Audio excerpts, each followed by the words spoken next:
pushoni një çast nga aktivitetet e shumta dhe dëgjoni një koment për jetën nga Dr. Harold Sala. Le të lutemi së bashku. Dhe si u kthjellua, erdhi tek shtëpia e Maris, nënës së Gjonit, të mbiquajturit Mark, ku shumë ishin mbledhur dhe po luteshin. Veprat e Apostujve, kapitulli 12, vargu 12. Unë dhe ime shoqe sapo kishim ngrënë mëngjes, dhe pamja përballë nesh ishte qyteti i madh i Seulit në Kore. Dita ishte me re dhe e zymt, por ne ishim të gëzuar për numrin e kishave që ishin të dukshme. Të gjitha kishat kishin një kryq që dukej në qiellin e errët. Unë numërova jo më pak se 12 kryqe, shumë prej të cilëve në konturet e tyre kishin drita të kuqe. Poshtë këtyre kryqeve, çdo ditë të vitit, çdo mëngjes, burrat dhe gratë takohen për të lutur. Kishat këtu në Kore janë të hapura për lutje në orën 5 të mëngjesit në dimër. Zakoni i lutjes herët në mëngjes filloi kur Koreja ishte pushtuar nga ushtria e Koresë së Veriut, dhe të krishterët takoheshin herët në mëngjes para se të shkonin në fusha apo fabrika ku punonin. Dhe ky zakon nuk ka ndalur asnjëherë. Çfarë ndodhi me lutje në grup? Pyeti një herë ime shoqe.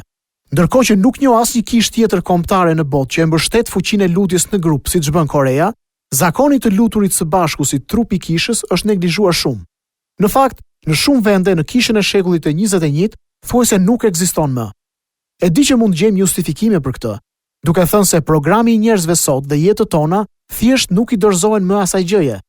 Por a mundet që arsyeja më e thellë të jetë që ne jemi shumë të vetkënaqur, shumë të sigurt, me një mungesë kaq të theksuar të çdo gjëje për të cilën nuk ndiejmë më asnjë detyrim apo nevojë për të gjunjëzuar veten para Perëndis dhe të kërkojmë ndihmë atij.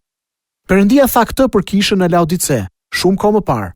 Jam i pasur dhe jam i pasuruar, dhe s'kam nevojë për asgjë. Edhe nuk e di se ti je qyqar dhe mjeran, dhe i varfër dhe i verbër dhe i zhveshur. Zbulesa kapitulli 3 vargu 17. Patjetër që ka kohë kur nxitemi për të lutur. Abraham Lincolni, i cili drejtoi konfliktin e tmerrshëm të njohur si lufta civile amerikane, tha se ai ishte nxitur shumë herë që të gjunjëzohej, pasi kishte kuptuar se nuk kishte ku të shkonte tjetër. Kur uragani Katrina shkatroi bregdetën e Luizianës, guvernatori shpalli menjëherë një ditë lutje. Kur William Rehnquist, gjyqtari i gjykatës së lartë të Shteteve të Bashkuara të Amerikës, ndroi jetë, trupi i tij u vendos në një hyrje të gjykatës, ku mund të shihej dhe ku u bë një lutje për publikun. Njerëzit luten kur vështirësi shumë të mëdha cënojnë sigurinë e tyre, mirëqenien ose rehatinë e tyre.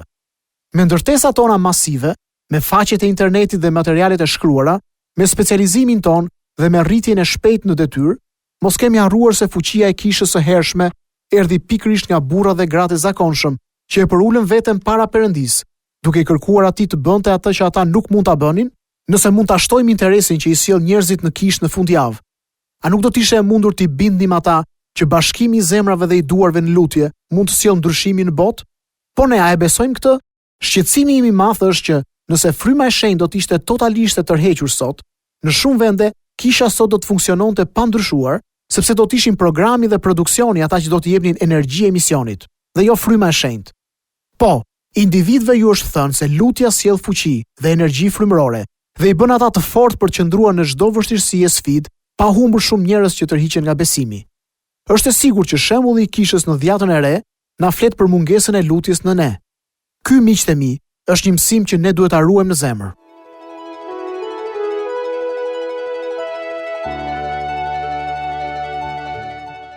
Sapo dëgjuat Dr. Harold Sala në këtë koment për jetën.